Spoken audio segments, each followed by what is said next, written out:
Dear friend, today we will see the limbic system. What is limbic system?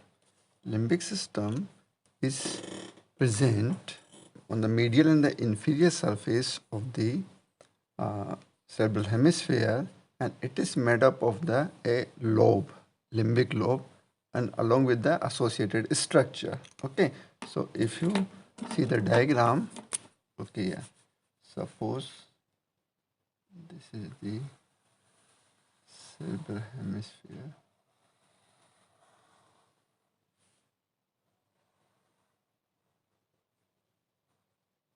Okay, yeah, and this is the corpus callosum.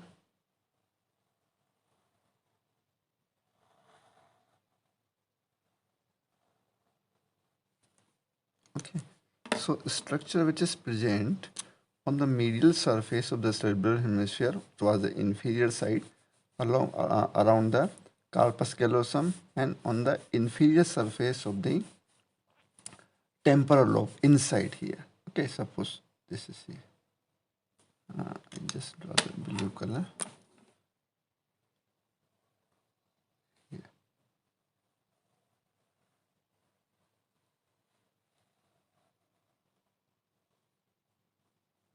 Like this.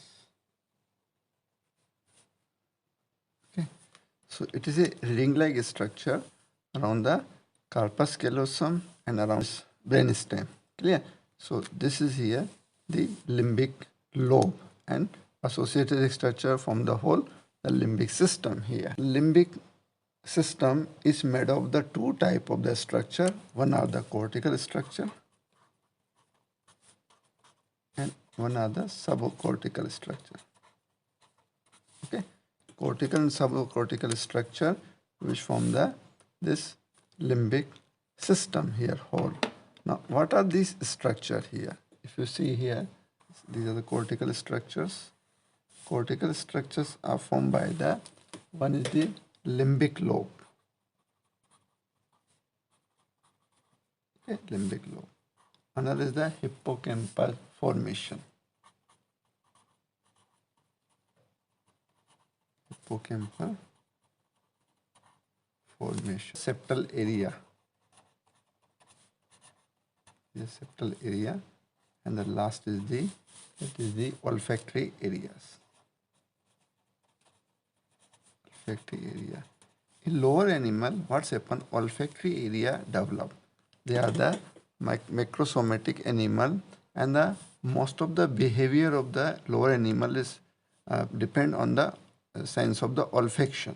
Okay, and because this whole of the limbic system is responsible for the survival of the species, survival of the human being, and also emotional behavior, memory traces, along with the visceral activity and the somatic activity. Okay, so olfactory area develop in the lower animal, but due to evolution, now this olfactory area develop in the human being, but it's not only responsible for the emotional behavior, but other areas, the cortical areas develop now. Okay, evaluated. So this form the cortical structure which is from the limbic system in the human being. Now subcortical areas. What about the subcortical areas here? Subcortical areas are different subcortical areas. They are the amygdaloid body first. Amygdaloid nuclear complex, we can say. Nuclear complex. One is the reticular formation of the midbrain and the pons. Okay. Then the hypothalamus. Hypothalamic nuclei are there. We will see the mammillary body. Then the anterior nucleus of thalamus. Anterior nucleus of thalamus. And the last is the habenular nucleus. Habenular nucleus. Okay, so these are the subcortical areas which form the part of this limbic system. So these all structures are interconnected to each other. Okay, which form the limbic system and the limbic lobe here. Now, what are the functions? If you see the function of the limbic system, Okay, one is here, it is responsible for the integration of the olfactory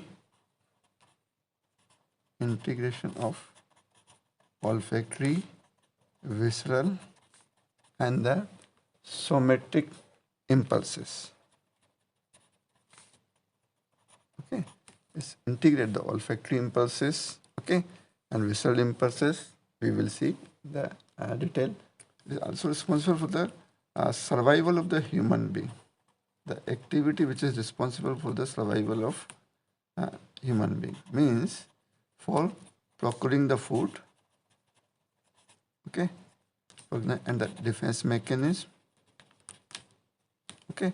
So it is useful for individual person here, and also the species, survival of the species.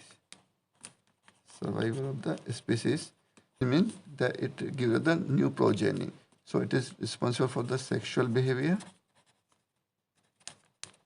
and mating of the person.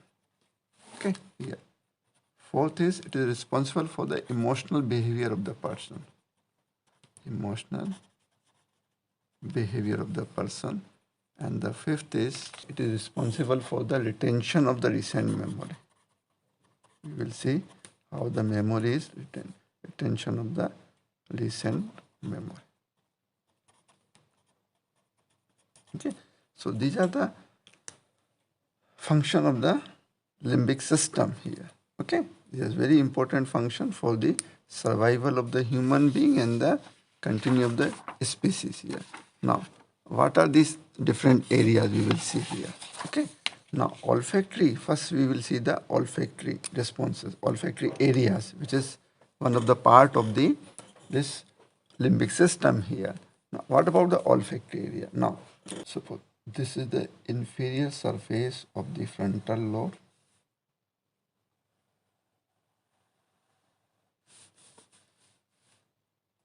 Okay, here, and this is the temporal lobe.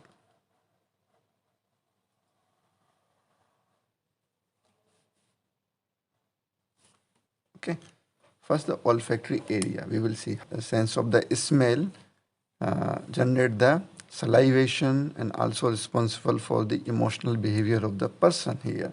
Now, olfactory pathway. If you see the olfactory pathway here, the olfactory nerve start from the roof of the nasal cavity, and they end into the olfactory bulb. Okay, olfactory bulb, which is present in the inferior surface of the frontal lobe, on the orbital surface here, and these now end into the olfactory bulb here. Okay, and from the olfactory bulb, the tract passes posteriorly, that is the olfactory tract here. Okay, yeah. So this is the olfactory tract. Clear? Now, this olfactory tract, when reaches posteriorly towards the anterior perforated substance here. So look here. So this is the optic nerve, and this is the optic chiasma form.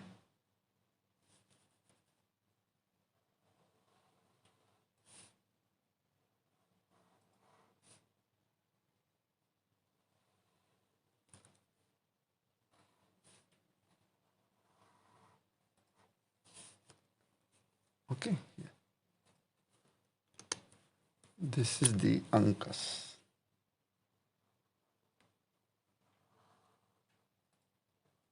Okay, uncus. So when this this olfactory tract passes posteriorly here towards the anterior perforated substance, it divided into the two stria. Okay, the medial stria and the lateral stria. Okay, here. This is the lateral stria. And sometimes the intermediate stria is also present here. So this is a small intermediate stria here. Okay, medial stria here. Okay, medial olfactory stria. These are the medial olfactory stria and the lateral olfactory stria here. Medial olfactory stria. This is the lateral olfactory stria. Okay, LOS and MOS. Yeah. So they end, the medial olfactory stria passes medially and end into the paraterminal gyrus here. Okay, yeah, paraterminal gyrus. This is which is present in front of the lamina terminalis. Okay, here we have seen this area. If you see, this is the lamina terminalis here. So this area here, this area is the paraterminal gyrus. So medial olfactory stria and into the paraterminal gyrus. Lateral olfactory stria passes laterally here, okay, here, and it ends into the gyrus semilunaris here. So this is the here gyrus semilunaris here, and this gyrus semilunaris here on the lateral side. On the lateral side here, it is connected with the gyrus ambiens here. So this is the gyrus ambiens. Okay, here. And ultimately this gyrus ambiens is connected to the uncus. Okay, so this is the uncus. Okay, here, uncus. And this uncus, on the lateral side of the uncus, this area, okay, this area is on the area number 28 or entorhinal area. Entorhinal area here. This is gyrus ambiens. Okay, here.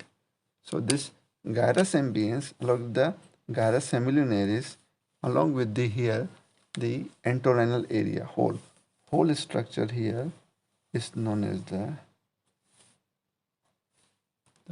pyriform lobe.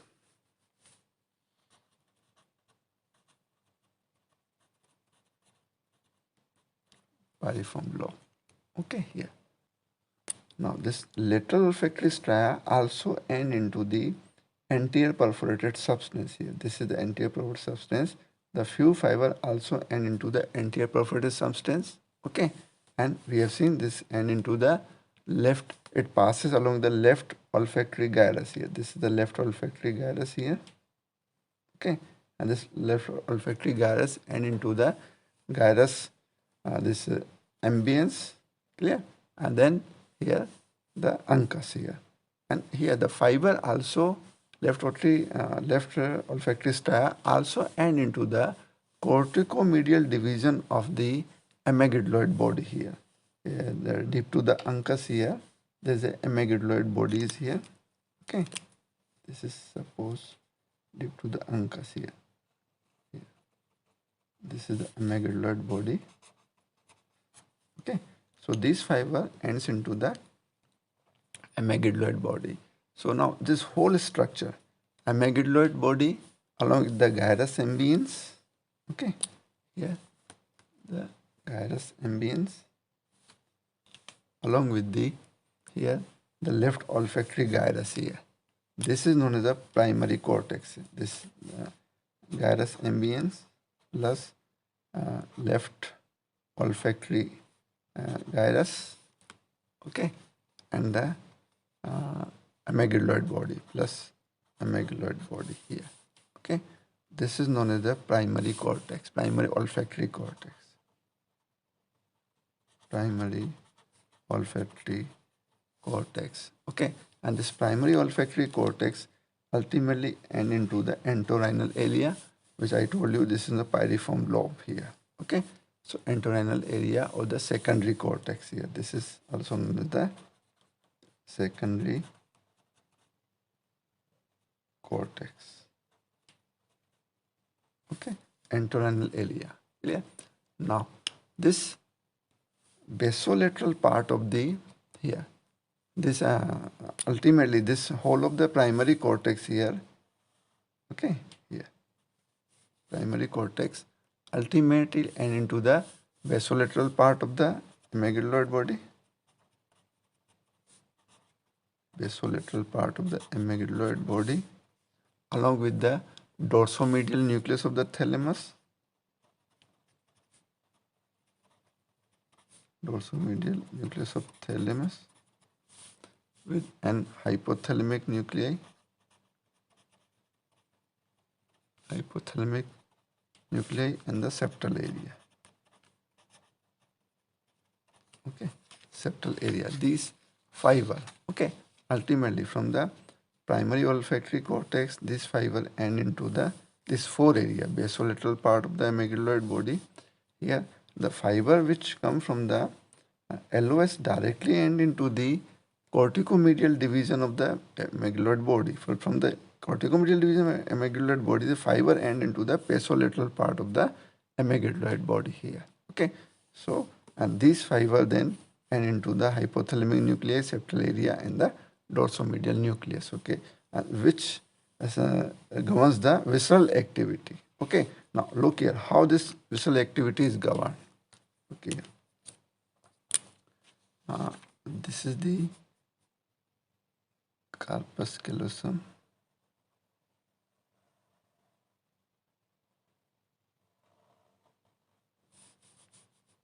Okay, here this is the lamina terminalis, and here is the floor, the midbrain and the pons, and this is the pineal gland. This is the superior stalk. This is the pineal gland. This is the inferior stalk of the pineal gland. Okay, here, and here this is the midbrain, colliculi, superior colliculi, inferior colliculi. This is the cerebellum.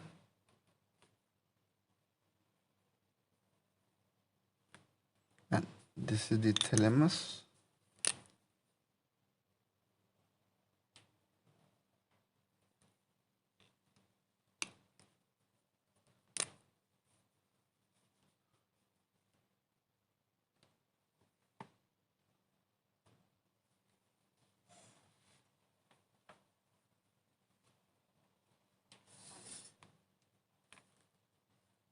This is the temporal lobe. Here is the amygdaloid body. This is olfactory lobe, olfactory tract. And these are the stria, lateral, medial, and lateral stria, intermediate stria. Okay. Here. This is stria, especially this is this stria and into the amygdaloid body. Yeah. Clear? Now, look here. Fiber from the amygdaloid body here and from the medial stria and the lateral stria, they end through the here fiber of the stria medullaris thalami and into the habelunar nucleus here. Okay, so this is the habelunar nucleus which is present in the upper stalk of the pineal gland here. So this fiber passes through the stria medullaris thalami here. So this is whole structure is known as the stria medullaris thalami.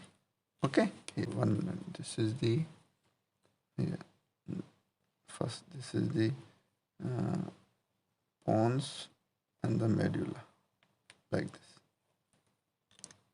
Okay, so nucleus present here in the midbrain level. Okay, this is known as the interpeduncular, between the peduncle. Okay, interpeduncular nucleus, and further below here there is the reticular nucleus of the pons. Okay, and there are another 3 nuclei are present here in the medulla and the pons. This is the superior salivatory nucleus. This is the inferior salivatory nucleus present in the pons, and here is the dorsal nucleus of the vagus present. Okay, so now what's happened? This fiber, the smell sensing fiber here, which ends in the amygdaloid body and the septal nuclei, from this fiber passes through the stria medullaris thalami into the habelunar nucleus, and from the habelunar nucleus fiber descends downward and reaches towards this interpeduncular nucleus via the fasciculus retroflexus here. So this is the here, actually here, this is fascicular retroflexus. Okay, here. And from the fascicular retroflexus, fiber descends downward, enter into the reticular nuclei of the pons and the midbrain here. Okay, so this is the tegmental reticular nuclei here, and this is first I draw here. This is the interpeduncular nucleus,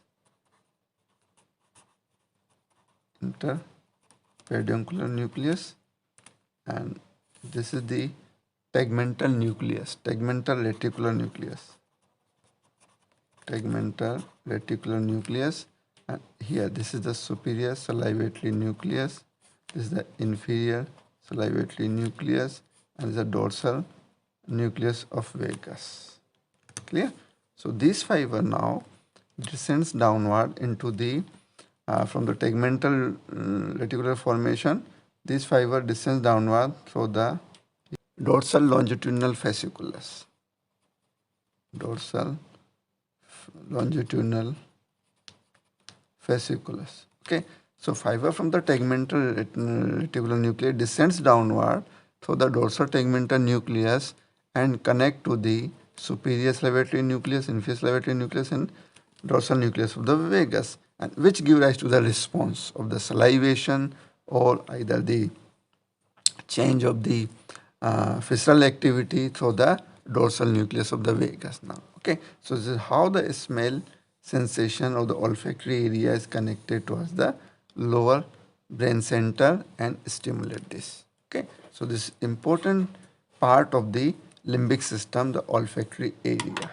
Okay, here this is known the olfactory, this pathway is known the olfactory reflexes. Okay, so olfactory reflex means smell sensation reaches towards the olfactory bulb and the olfactory tract, and these olfactory tract divide into the different stria, and this fiber stimulate through the habelunar nucleus. Okay, so this is the habelunar nucleus, very important nucleus for the visceral activity. So through the habelunar nucleus, fiber passes towards the interpeduncular nucleus, then to the tegmental reticular formation nucleus, and then descends through the dorsal longitudinal fasciculus and stimulate the superior salivatory nucleus, inferior salivatory nucleus. So this is known as the olfactory reflex. Yeah. Okay. Now, second component of this limbic system is the amygdaloid body. Okay.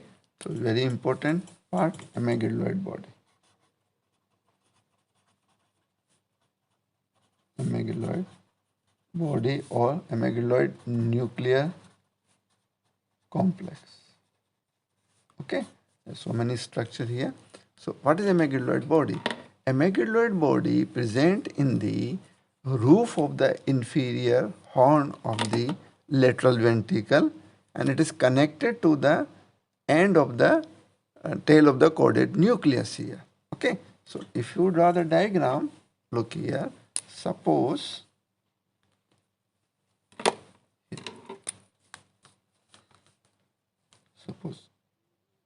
this is the temporal lobe. Okay, here, and suppose this is the roof and the floor of the inferior horn of the lateral ventricle here. Okay, and here this is the caudate nucleus. Caudate nucleus is a long nucleus here. This is the body.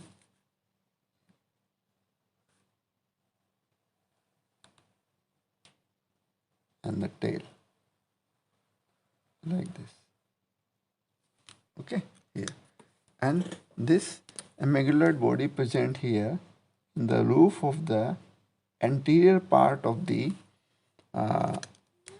inferior horn of the lateral ventricle, just connected to the tail of the caudate nucleus, and it is present deep to the uncus. Okay, deep to the uncus area. Okay, so this is the amygdaloid body here. Okay, now this whole amygdaloid body is divided into the two parts. Suppose this is the amygdaloid body here. Okay, it's divided into the two parts. One is the dorsomedial, okay, or also known as the corticomedial. Okay, the lateral part is known as the basolateral part. It is present towards the base. Okay, so this is the basolateral part. Okay, here. Now, how it is connected? Look here. If we draw the diagram, okay, here, suppose this is the corpus callosum.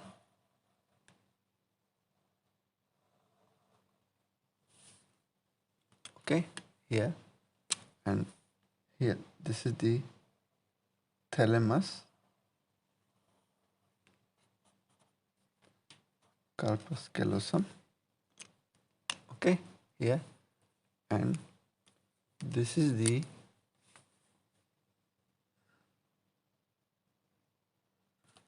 green color. Okay, here.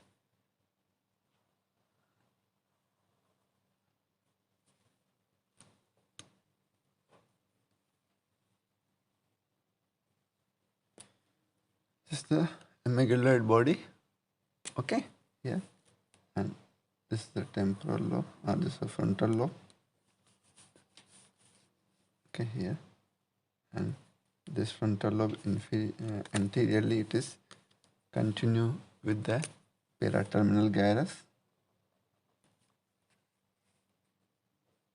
Okay, here, this is the paraterminal gyrus, and the paraterminal gyrus continue with the gyrus, the cingulate gyrus, and the cingulate gyrus posteriorly continue with the gyrus faciolaris. Okay, here, this is.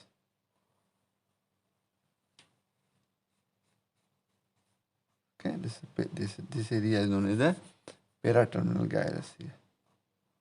Okay, here. Now, look here, the olfactory senses. Okay, this is the olfactory bulb, olfactory tract. Okay, here, this is the medial olfactory stria, and this is the lateral olfactory stria.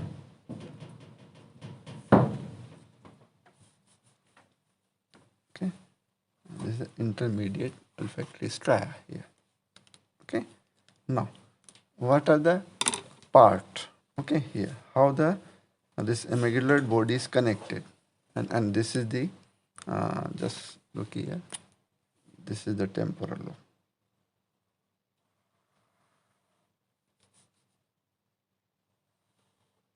Okay, here, and this is the hippocampus. This is the hippocampus here.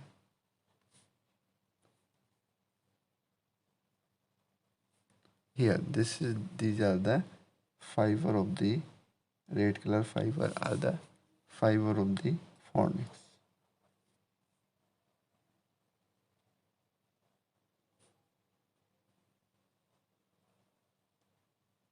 Which finds around the thalamus.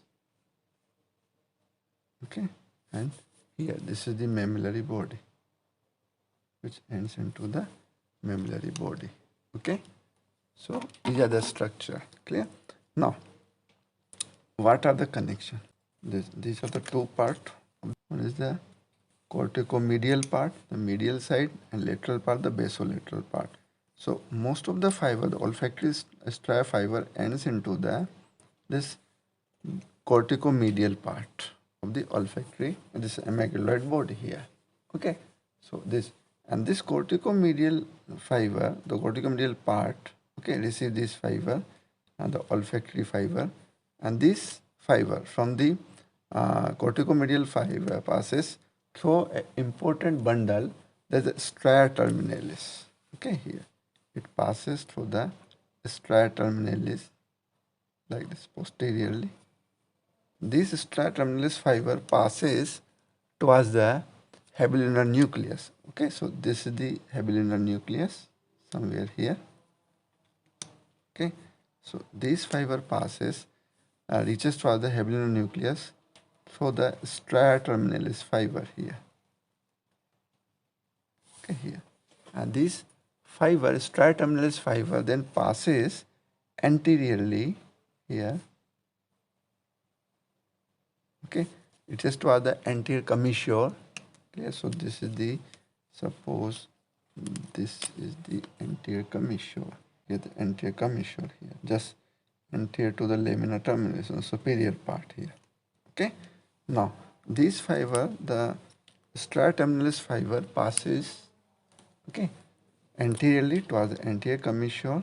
Okay, then now these fiber divide into the three parts. Some fiber passes above the commissure, there is a supracommissural fiber. Some fiber passes through the commissure, anterior commissure, and connect to the opposite hemigloid body. These are the commissural fiber. Few fiber passes below the commissure. These are the subcommissural fiber. Okay, here. So these fiber divide into the three types. The commissural fiber, subcommissural, supracommissural fiber. Okay, here. Now, supracommissural fiber ends into the septal nuclei. Okay, so this is the here septum pellucidum. Okay, this brown color. This is the septum pellucidum, which is connected to the inferior surface of the corpus callosum to the fornical fornix. Okay, so this is the septum pellucidum. So this fiber, the supracommissural fiber, ends into the septal nuclei of the septum pellucidum, and also the here the paraterminal gyrus here. Here the septal nuclei. Okay, here paraterminal gyrus also have the septal nuclei. This is also part of the septum. Clear? So this is the supracommissural fiber, how they ends. Commissural fiber, they passes through the anterior commissure and end into the opposite amygdaloid body, and the subcommissural fiber. Subcommissural fiber here passes towards the hypothalamus, into the preoptic nuclei of the hypothalamus. Okay, here. Suppose here this is the thalamus and lower part here. This is the hypothalamus here. So it ends the preoptic nuclei. Okay, and preoptic nuclei in the anterior nucleus of the hypothalamus here. So these are the preoptic nuclei and the anterior nucleus of hypothalamus. Okay, here. And anterior perforated substance. This fiber also end into the anterior perforated substance. This area is known as the anterior perforated substance here. So this fiber makes a circle here. You can see start from the corticomedial part, passes to the stria terminalis.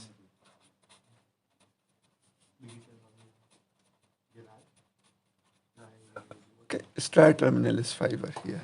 Okay, this stria terminalis fiber here, and few fiber from the here the dorsolateral part here. Okay, the which is known as the ventro-amygdalofugal fiber here.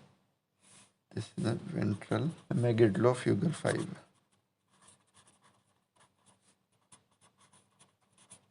Amygdalofugal fiber. These fiber end into the four areas. Okay, these are the anterior perforated substance. Okay, directly they end into the anterior perforated substance here, and the septal areas. I told you this directly end into septal area. They also passes through the this stria terminalis fiber. They directly enter into the septal area. Hypothalamic nuclei. Okay, this hypothalamic nuclei they end into here, and the dorsomedial nucleus of the thalamus here. They pass into the here. This is the dorsomedial nucleus. Here, dorsal side and the medial side and here. Okay, so this fiber passes through the dorsomedial nucleus of the thalamus. So these are now the ventral amygdalofugal fiber, which comes from the ventral side here. Okay? So these are the fiber from the amygdaloid body. So in short, if you see the connection of the amygdaloid body, so suppose this is the amygdaloid body. Okay, main sensory input is from the olfactory system here. Okay. and also from the sensory area, sensory association cortex. This here, this ventral part or the dorsomedial part, the fiber ends from the here, the entorhinal area. Okay, so these are not the sensory association areas. Okay, so this sensory association area. Clear? So these are the mainly afferent fiber. What about the efferent fiber? Efferent fiber passes. One is the septal area. Okay, so the stria terminalis fiber. Then they pass through the hypothalamus. In the hypothalamus, they are responsible for the corticotropin release. Corticotropin release along with the vagus mediated response.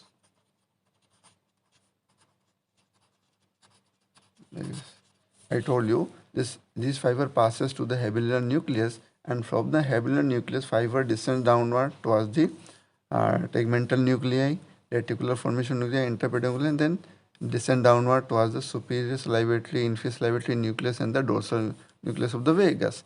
So this fiber which passes from the amygdaloid body towards the habelular nucleus, they give the response, the hypothalamic response and the vagus mediated bradycardia, and they also passes to the brain stem, okay, and the dorsal and medial periaqueductal gray matter. In the brain stem, dorsal and the medial periaqueductal gray matter, PAG. Okay, here. So this, so how this amygdaloid body is important? This amygdaloid body is here related olfactory senses here. Okay, and one side it is also related to the hypothalamus. So whatever the sensation reaches towards the amygdaloid body, these sensation may be visual sensation and the olfactory sensation, because these are related to the association area here. Okay, so this sensation reaches towards the amygdaloid body, and amygdaloid body gives rise to the efferent fiber towards the hypothalamus and the vagus nucleus, dorsal nucleus of the vagus. Okay, so this is how the amygdaloid body is connected. Now, what are the function of the amygdaloid body? Is very, very important.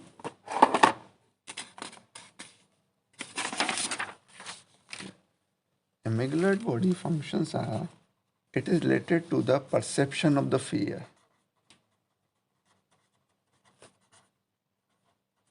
What's the perception of the fear, or the phobias develop. Phobias and anxiety, okay, develop due to the fearful memory traces.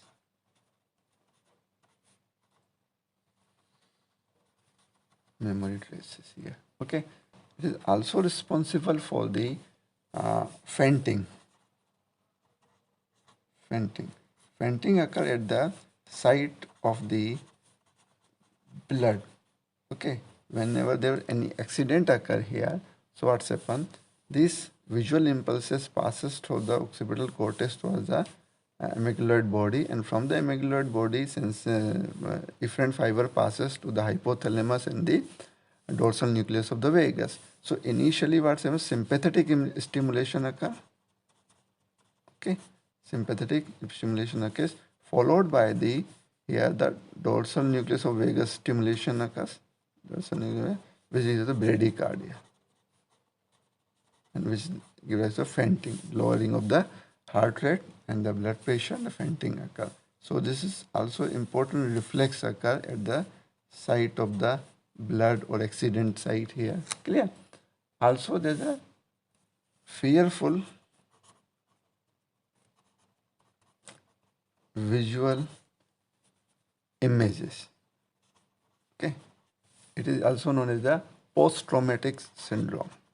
Post-traumatic stress syndrome means whenever there is any trauma occur in the past, suppose there is an earthquake occur or major trauma occur in the one person's life here, so these images, visual images here it irritate the amygdaloid body, and unconsciously, not consciously, unconsciously, And this visual image is here, so the post-traumatic trauma here, give rise to the fear in that particular person, and the anxiety. Okay, here. So this is known as the post-traumatic stress syndrome here. And bilateral damage of this amygdaloid body, okay, or we can say the bilateral ablation. Manually we do the ablation of the amygdaloid body here in the treatment of the aggressiveness and the race phenomena. Okay, so this is important functions of the amygdaloid body here. Clear? Now next here we will see the hippocampus. Hippocampal formation. Hippocampal formation, or we can say that here the structure which is related to the hippocampal lobe. Here, clear? Now, what is hippocampal lobe? Hippocampal formation included so many structures. Okay, starting from the, suppose here this is the diagram here. So it start from the, if we start from the anterior here, paraterminal gyrus. Okay, then the cingulate gyrus. Cingulate gyrus passes posteriorly. It continues the indusium gyricium, or superiorly it is later the indusium gyricium. Indusium gyricium posteriorly continue with the gyrus faciolaris. Okay, and gyrus faciolaris here descend downward, and posteriorly it is related to the dentate gyrus, and dentate gyrus is here related to the hippocampal. Okay, hippocampus here, clear? And deep to the superficial to the hippocampus, the parahippocampus is here. Okay, so these are the structure which is related to the hippocampal formation. Okay, so if you write down, this is the indusium gyricium first. Okay, gyricium, then the longitudinal stria which is run with the indusium gyricium superiorly here, longitudinal stria. Then there is a gyrus faciolaris. Okay, then the dentate gyrus.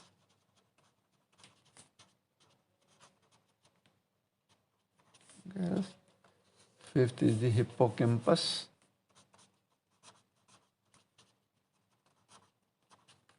Okay, which include the cornua ammonis, and the subiculum. The sixth and last is the part of uncus. In the part of uncus there is a parahippocampus. Okay, here. So these are the structure which is all the structure from the hippocampal formation here. Suppose this is the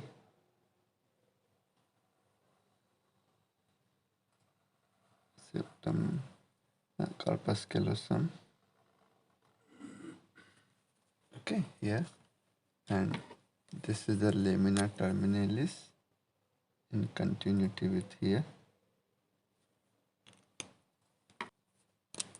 Okay, and this is the thalamus.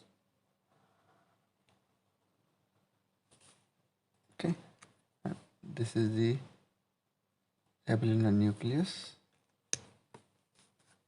Okay, and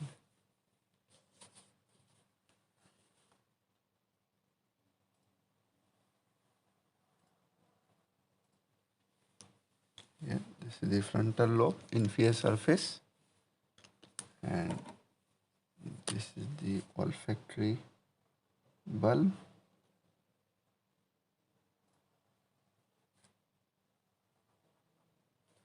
These are stria, medial stria and the lateral stria. Okay, here, and the lateral stria is related to the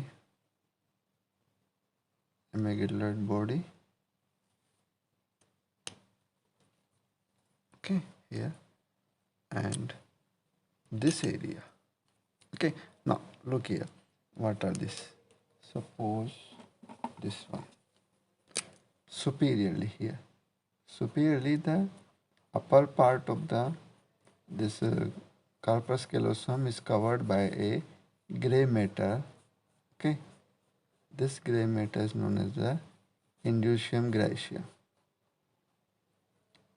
Okay, this indusium graecium posteriorly continue with the gyrus faciolaris. Okay, so this is the gyrus faciolaris. This is the indusium graecium. Okay, and indusium graecium is run with the two stria. Okay, the medial longitudinal stria and the lateral longitudinal stria. Okay, these are the fiber. Okay, and gyrus faciolaris inferiorly here. Inferiorly, it is continue with the dentate gyrus. Okay, it continue with the dentate gyrus here. Okay, this is the dentate gyrus, and this dentate gyrus is closely associated with the hippocampus. Okay, so this is the hippocampus, and from the hippocampus, fiber of the fornix start. Okay, these are the fiber of the fornix start here.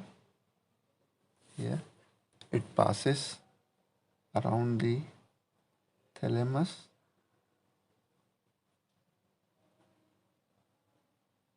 Okay, and passes below the posterior part of the corpus callosum, and both sides of the fornix fiber unite to form the hippocampal formation, and this fiber then descends downward towards the anterior side of the thalamus and reaches towards the hypothalamus and then end into the mammillary body here. So this is the mammillary body here. So these are the structure which include the hippocampal formation here. Okay. Now one by one, come one by one. One is the indusium graecium. Indusium graecium is a primitive part of the limbic system here. It is degenerated part, we can say. It is no role, a specific role in the here the human being here. So indusium graecium along with the two stria. Okay, here. And this indusium graecium posteriorly, I told you, continue with the gyrus faciolaris, and this gyrus faciolaris dentate gyrus here. So this is here the dentate gyrus. And dentate gyrus is important because the dentate gyrus is connected to the hippocampus here via the fibers. Okay, afferent and the efferent fiber here. Come on the dentate gyrus. Dentate gyrus is a this a concave convex like gyrus, which here the inferior surface is related towards the here the third part of the this hippocampus, or we can say the descend downward the subiculum, and superiorly it is this concavity is related toward the fiber of the hippocampus, means the fimbria here. Okay, so look here, this is the hippocampus, a curved shape structure.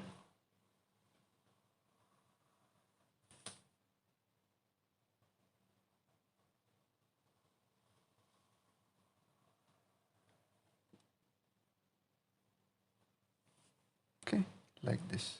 Yeah. And this hippocampus is divided into the three part. First part, second part, and the third part here. Then the CA3. Okay, this is known as the CA3, Cornua ammonis 3, the 2 and the 1. Okay, here, and continue with the subiculum. This is the subiculum, and subiculum is continue with the parahippocampus. Okay, so actually hippocampus is a curved structure. Okay, here, and anterior to the, okay, now below the CA3 there is a dentate gyrus is present, which has the concavity towards the CA3 or the third part of the hippocampus, and the convexity descends in the inferior side here. So this is the dentate gyrus, and here between the dentate gyrus and the hippocampus here, the hippocampus sulcus is located. So yeah.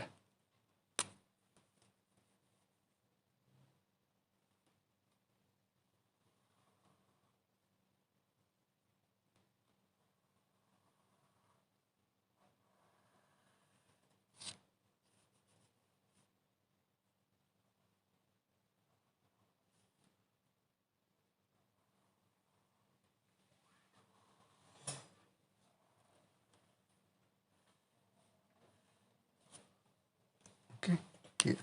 So this sulcus, okay, this sulcus which is present between the dentate gyrus and the hippocampus here, the first part of the hippocampus, and this sulcus known as the here dentato-hippocampal sulcus. Dentato-hippocampal sulcus. And hippocampus, how the hippocampus is formed? Hippocampus is formed by the base hippocampi and the alveus and the fimbria. Okay, here. Here. The whole of the hippocampus actually, what's happened? Suppose this is the hippocampus, clear? And this hippocampus here is a base hippocampi. Base hippocampi means here the surface of the hippocampus is striated here. The irregularity is seen here due to the folding of this here, the surface here, and that's why it is not there. Look like a base, okay, hippocampi. Okay, so this is the base hippocampi, and from the base hippocampi, fornix fibers start here. Okay, here first they are start the alveus, and alveus continue with the fimbria here. So here on the surface, here the alveus fiber, and these alveus fibers continue with the strata. So look here. Here these are the fiber from the first part and the subiculum. Okay, they from the alveus fiber. Okay, these are the fiber of the alveus. They come from the subiculum here. Okay, and reaches the surface and comes out through the fiber of the fimbria. Okay, so these are the alveus fiber. These are the fiber of the fimbria. The presence of this fiber, the surface of the hippocampus is irregular. And these are the fimbria, fimbria fiber continue with the this fornix fiber. So this is the fornix. Okay, here. Now, what is the role of the hippocampus? Now, the afferent fiber to the hippocampus and this area come from the cingulate gyrus. Okay, here. First, the fiber towards the hippocampus here come from the cingulate gyrus. This is the cingulate gyrus. Okay, here. Okay, so fiber come here through the cingulate gyrus here.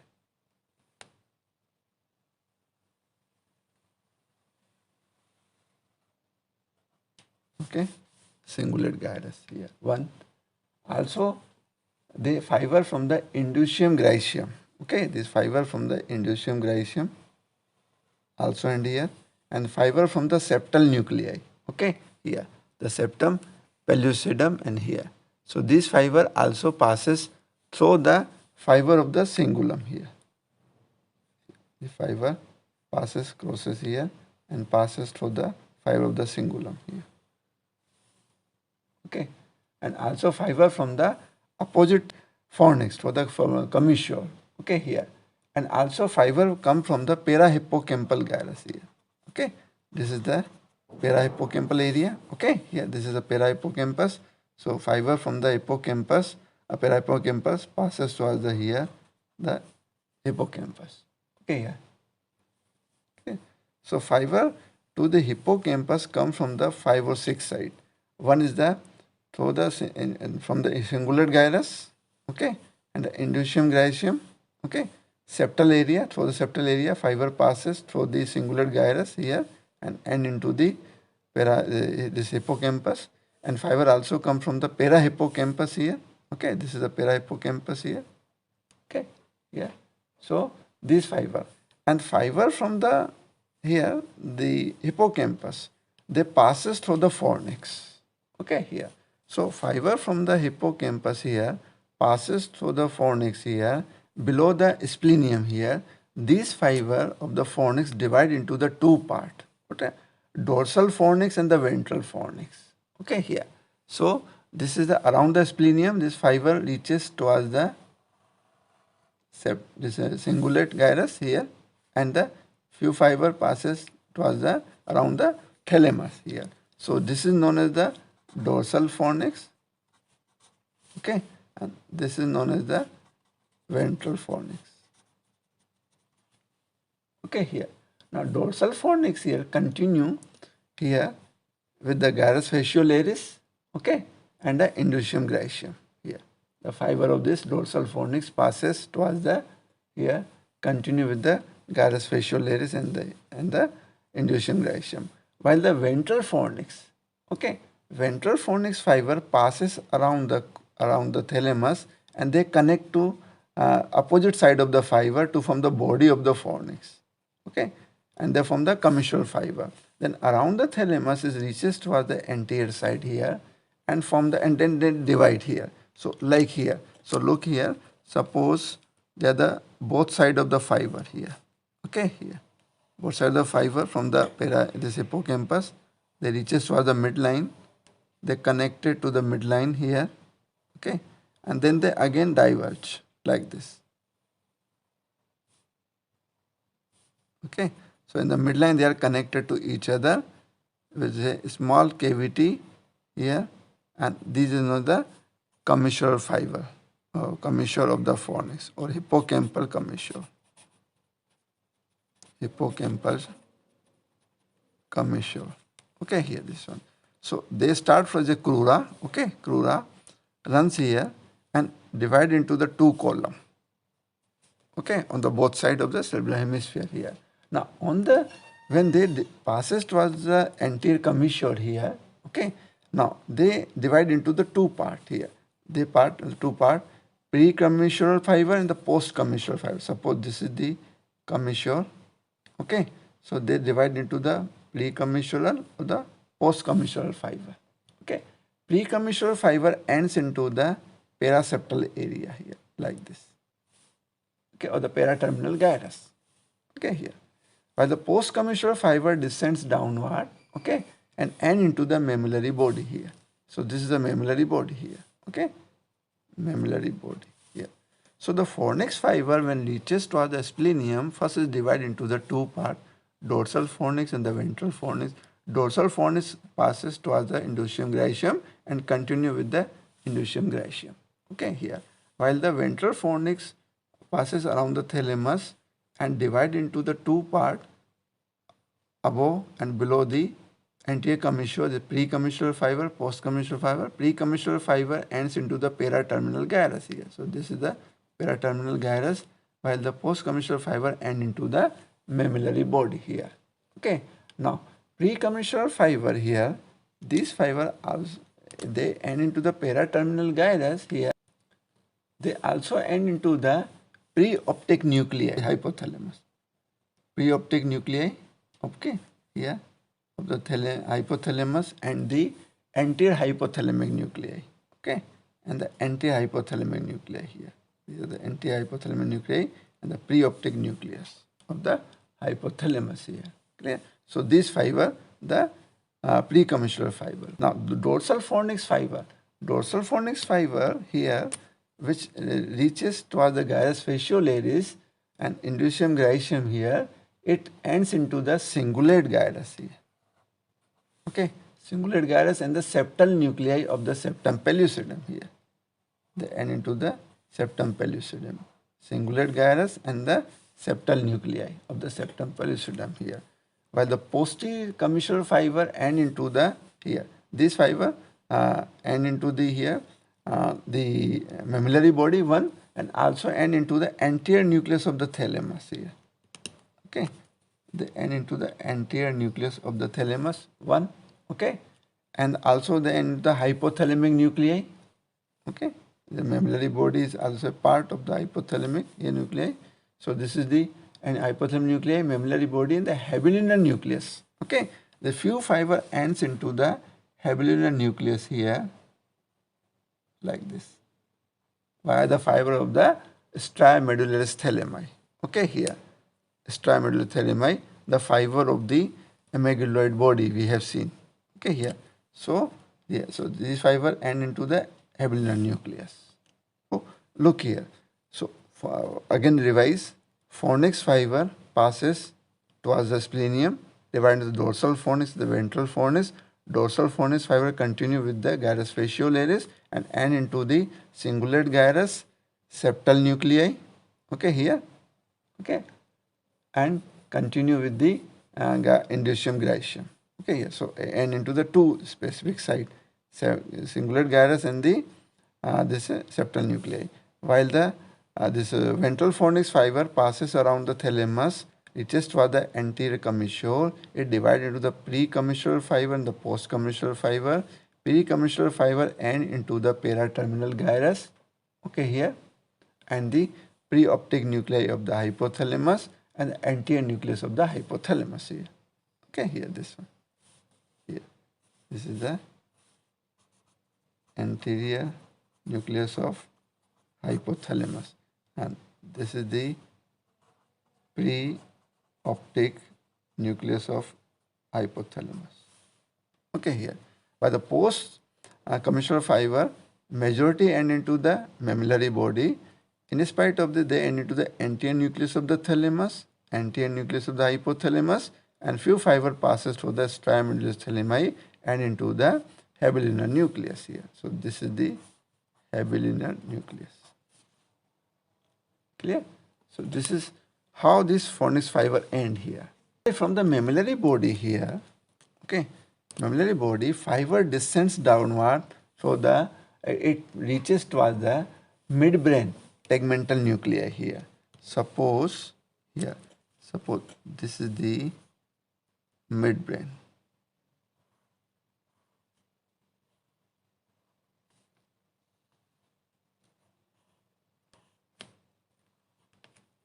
Okay, here.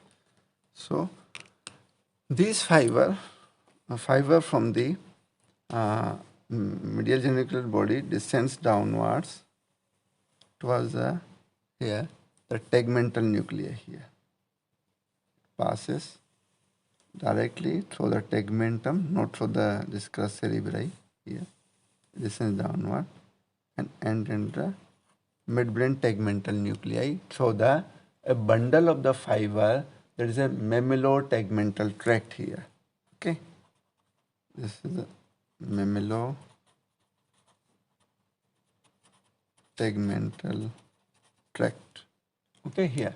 Now, this mammulo-tegmental tract, I told you, descends downward into the reticular formation of the midbrain pons and the medulla. So they end into the reticular nuclei, and from the reticular nuclei, the fiber end into the reticular bulbar tract. So the reticular bulbar tract into the medulla pons, okay, and also the reticulospinal tract, okay, into the spinal cord here. Clear? So this how this mammillary body give rise to the fiber. Another site here, mammillary body give rise to the fiber to the thalamus, anterior nucleus of the thalamus. From the mammillary body, fiber passes for the anterior nucleus of the thalamus. Okay, and from the anterior nucleus of the thalamus, fiber passes here towards the cingulate gyrus. Okay, and from the cingulate gyrus here, I told you fiber from the cingulate gyrus here and into the hippocampus. These are the afferent fiber. Okay, we have seen.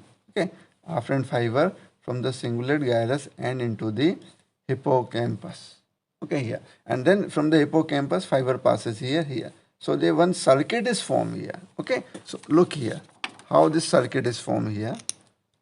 Suppose this is the hippocampus. Okay, fiber from the hippocampus passes through the fornix and into the mammillary body. Okay, here From the mammillary body, fiber passes for the anterior nucleus of the thalamus. Okay. From the anterior nucleus of thalamus, fiber passes to the cingulate gyrus.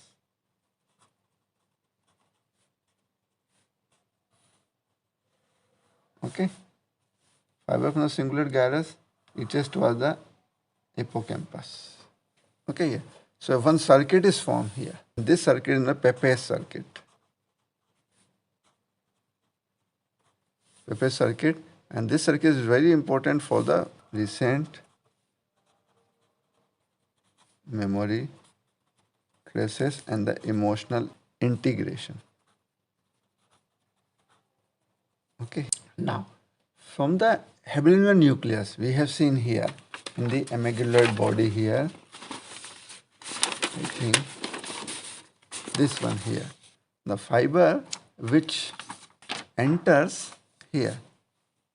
So, fiber of the Fornix will enter into the habenular nucleus, and into the habenular nucleus, fiber descends downward to the interpeduncular nucleus via the fasciculus retroflexus, and the fiber from the interpeduncular nucleus enter into the tegmental nuclei. From the tegmental nuclei, fiber descends downward into the superior salivary, inferior salivary, rather dorsal longitudinal fasciculus here.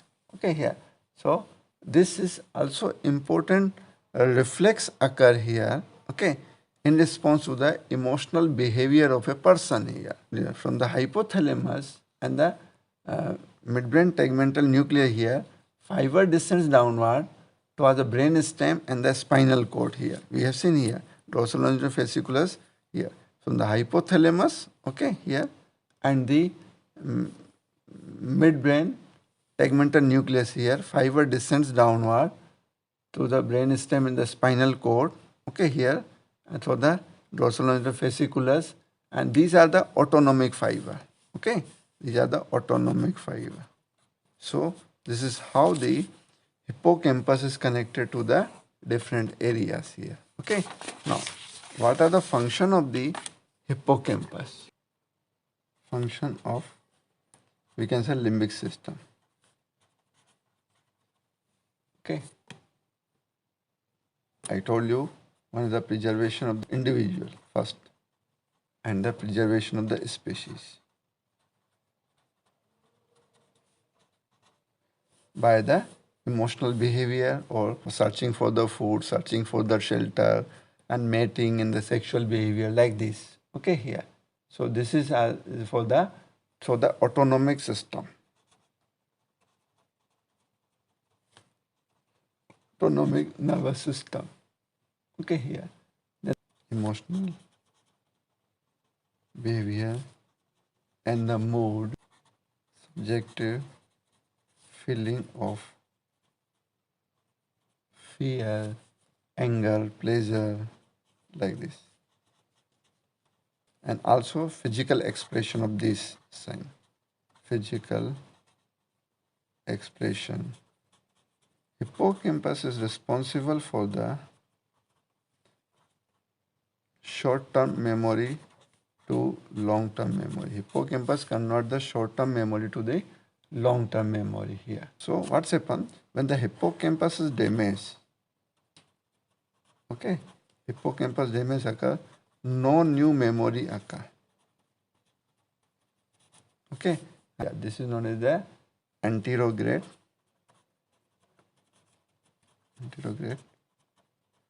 amnesia. Okay, here. So these are the certain functions. Now, one important syndrome occur in relation to the limbic system is a Kluver-Bucy syndrome. Okay, Kluver-Bucy syndrome. Yeah. What is Kluver-Bucy syndrome? Bilateral damage of hippocampus and amygdaloid body occur. Okay. So what's happened? Patient becomes hyperorality occur.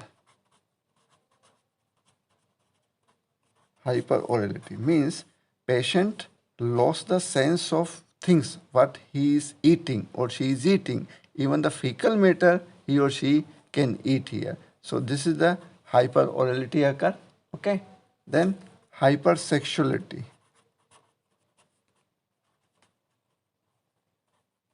Hypersexuality. Because I told you this limbic system is responsible for the sexual behavior of the person it control. Okay.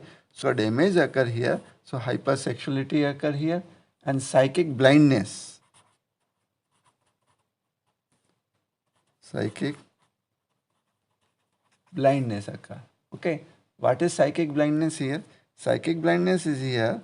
What's happened? The things are in front of the person, but the person cannot recognize or cannot see the things here in front. So this is not the psychic blindness here. Okay, here. So third and the fourth is the personality changes occur.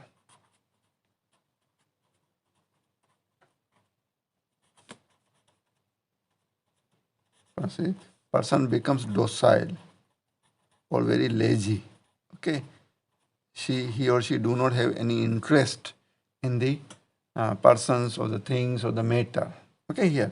So these are some 4 features occur in the Kluver-Bucy syndrome whenever there is a both side of the hippocampus and the amygdaloid bodies are damaged. Okay, so hyperorality occur, hypersexuality occur, psychic blindness, and the personality changes. Okay, so these are the, I think, the hippocampus here.